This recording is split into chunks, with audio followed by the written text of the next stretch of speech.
Hello, today we're going to be looking at factoring special products, and there's two special products we're going to be looking at, and this is just the opposite of when we multiplied special products.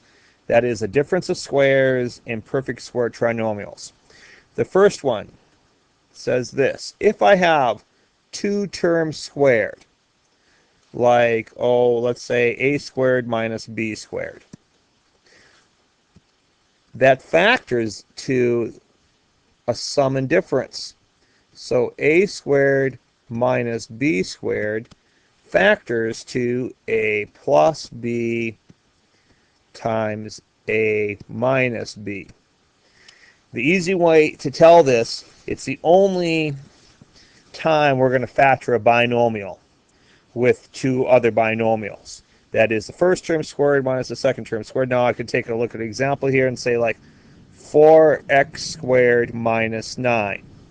What multiplies to 4x squared? Well, 2x and 2x. What multiplies to 9?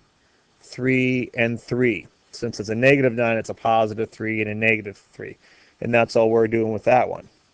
Now, a perfect trinomial pattern, that one's a little bit harder to see, because what it looks like, it'll look like the first term will be squared. The second term will be the product of two numbers doubled plus the last term squared. So the first thing I look at to see if it's a perfect trinomial pattern, I might just look at it and say I'm going to factor it normally.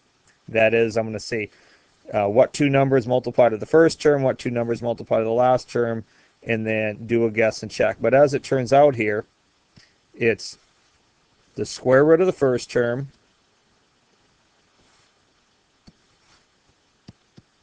plus the square root of the second term squared. And so if I look at a perfect square trinomial, the first term will be squared, the last term will be squared, and if I take the square root of those, multiply them together, and double it, I get the middle term. So an example of something like that would be, let's go 9x squared plus 12x plus 4. What I notice on this is that the first and last terms are perfect squares. And so I notice that, and then if I take the square root of 9, I get 3. The square root of 4, I get 2. Multiply them together and double it, I get 12. And so what this problem looks like, it'll be 3x plus 2, the quantity squared. Now, related to that would be if the second term is subtracting, then it'll be the first minus the second term, the quantity squared. And once again, if I, let's use the same example. Let's say I have 9x squared minus 12x plus 4 in my example. That would be 3x minus 2, the quantity squared. Once again, you can just factor this normally, but we want to get to the point where you look at those, you see those, and you go, geez, I know how to do that, boom, and you're done with that problem. So if we take a look at some examples here, the first one says m squared minus 9. Well, notice that's a binomial. Both terms are squared, so the square root of m squared is m. The square root of 9 is 3, so m plus 3, m minus 3. Only two terms. I look at the next one. Question 2. Notice both terms are squared. I'm subtracting. It's a binomial. And the square root of 49 is 7. In this case, 7q. The square root of 81 is 9. So 7q plus 9, 7q minus 9. Now, if you look at problem 13, though, notice, 12, that's not a perfect square. But notice what goes into both 12 and 27 is that 3 goes into both of them. So I get 4 minus 9x squared. Now I've got a binomial where both terms are squared. I'm subtracting it. So it'll be the square root of 4 is 2 plus 3x times 2 minus 3x, because 3x squared is 9x squared, and that's why I do those problems. Now if I look at the next term, this is a trinomial. Notice once again, the first term is squared and the last term is squared. That's a hint. When the first and last terms, now let's check. If I take the square root of 16, I get 4. The square root of 1 is, of course, 1. Double it, I get 8. So this will be x minus 4, the quantity squared. Now if I look at the next, number 6. First term squared, last term squared. So that's a hint. I should maybe look for 3y plus 10, the quantity squared. 10 times 3 is 30. Double it, I get 60. So that one checks. Always look for a common factor. Notice I didn't have a common factor on 5 and 6, but on 7 I got a common factor. 2 goes in all of them. So I go 2 parentheses x squared. Factor out of 2, I'll get 6x. Factor out of 2, I get 9. And notice the first term is squared, the last term is squared. So is it x minus 3, the quantity squared? Does that factor? 3 times x is 3x. Double, I get 6x. Yes, it does. That is ignoring the signs and looking at just the absolute value of those. Now if I take a look at one with an equation, we're going to do it the same way. We're going to try to factor it. And once again, I want to look, I don't like the leading coefficient to be negative. That's just my prerogative. It doesn't have to be yours, but I don't like that. To me, it just makes it harder because the way I'm looking at my problem. So what I'm going to do is I'm going to factor out the negative 3.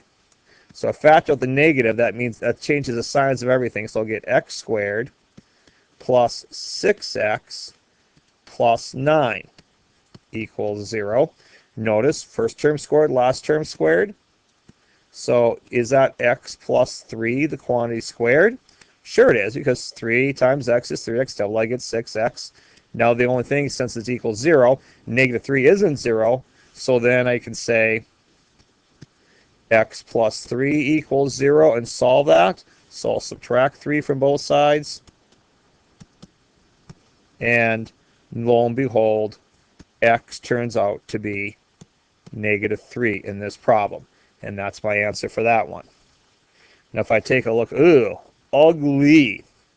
First thing I'm going to do is I'm going to get rid of the fractions. Because when I look at something like that, it gets very, I'm going to multiply everything by 9. Because that's my common denominator. 3 and 9, so I'll get 9x squared. If you have to do a little work over here, go ahead and do it. 2/3 times 9. 3 goes into 9. 3 times, so I get 6. So minus 6x for the middle term. The reason I multiply by 9 is to get rid of that fraction, and 0 times 9 is still 0. Now, is that a perfect square? Let's check. 3x minus, because the middle term is subtracting, 1. If I multiply those together and double it, do I get 6? Sure I do. So that's 3x minus 1, the quantity squared, equals 0. So then I solve the equation. 3x minus 1 equals 0. Add 1 to both sides. 3x equals 1. Divide both sides by 3. X in this case is 1/3. And I'm done with that problem. Now if I take a look at the next one, I'm going to do the same thing. Every time I see a fraction, I'm going to get rid of it in an equation because it just makes it easier to work with. So then I'll get 4x squared minus 20x plus 25 equals 0. And I notice the first term is a square, the last term is a square. Nothing goes in all three of these. So I'll check. I'll do a guess and check. I'm going to check, though, with 2x minus 5, the quantity squared. See if that works out. 5 times 2 is 10. Double it, I get 20. Notice the middle term is squared. So then I'm going to solve. 2x minus 5 equals 0. So I'm going to add 5 to both sides. 2x equals 5. Divide both sides by 2. X equals 5/2. And that's my answer for that question. Now, if I take a look at problem 13, this example says the formula for the area of a circle is pi r squared. So I know that's the formula, pi r squared. If the wheel of a pulley has an area of 121 pi square centimeters, so I know that area is 121 pi. I know that it's in square centimeters, so I'm not going to worry about that. I want to know the radius and the circumference of the pulley. Well, let's solve for the radius. Notice there's a pi on both sides of my equation, so I'm going to multiply both sides by pi. And since I multiply both sides by pi, notice, wrong one. The pi's on the left and the right reduce out, and I'm left with r squared equals 121. Square root both sides, r equals 11. Now, you're right, it is plus or minus 11, but can the radius of a circle be a negative? Not as far as we know. Maybe later on it can be, but right now it can't. So I know the radius is 11, so I want to know the radius. I found it. Now I'm going to turn around, I'm going to find the circumference. Well, the circumference of a circle is pi times diameter. Well, if the radius is 11, the diameter then is 22. It's times 2, not squared. Diameter is 2 times the radius. We don't square it. And so then my circumference is 22 pi is the exact answer. If you want to use your calculator and multiply those out so you get an approximate answer, there's nothing wrong with that, and then I get about 69 centimeters. So I would say, since it's a word problem, complete sentence, the radius of the wheel of a pulley is 11 centimeters and the diameter is about 69 centimeters. That's exactly 22 pi centimeters. If you heard that motorcycle, it's because I'm doing this outside my house. Okay, now, question 15. I kick a ball with an initial velocity of 32 feet per second. Will the ball reach a height of 16 feet? If it does, how long will it take? Well, first thing I'm going to take a look at is I have to know my formula. So my formula says h equals negative 16t squared plus vt plus s, the initial height. Now in this case, I'm going to kick the ball with an initial velocity of 32, so I know v is 32. Now I want to know, does it reach a height of 16? Notice, I got to use some common sense here. Since I'm kicking the ball, where is it at when I kick the ball? Well, usually I know you can kick the ball up in the air, but we're going to assume that I'm going to kick the ball from the ground, so s is 0.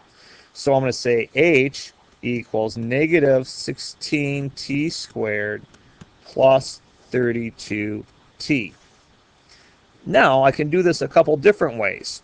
I can find out when the ball hits the ground and back off from there. I can use my formula for the vertex of a parabola, because I know since it has a coefficient of negative 16, my parabola is opening down. So I want to find the vertex. When would I find that vertex? Well, remember we have that vertex x equals negative b over 2a. I could do it that way, or I could solve it and find where it crosses and find half. I'm going to do negative b over 2a this time. So x equals negative b, so it'll be negative 32 over 2 times negative 16. So I get negative 32 over negative 32, and that's 1. Now that is not the height. That's my axis of symmetry. I called it x, but in this case it's actually t, so t is 1. So after 1 second, it's going to reach its height. Well, let's substitute my 1 second into my formula. So negative 16 times 1 squared plus 32 times 1. Well, that's negative 16 plus 32, which is 16. That's the actual height it will reach. So if the ball will reach a height of 16 feet? Yes, it will. Okay? If it does, how long will it take? It will take 1 second.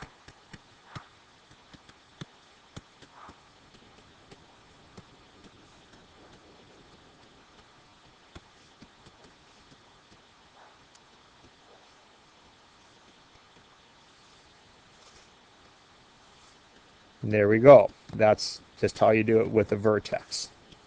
So that one really wasn't any different. And we're done with that.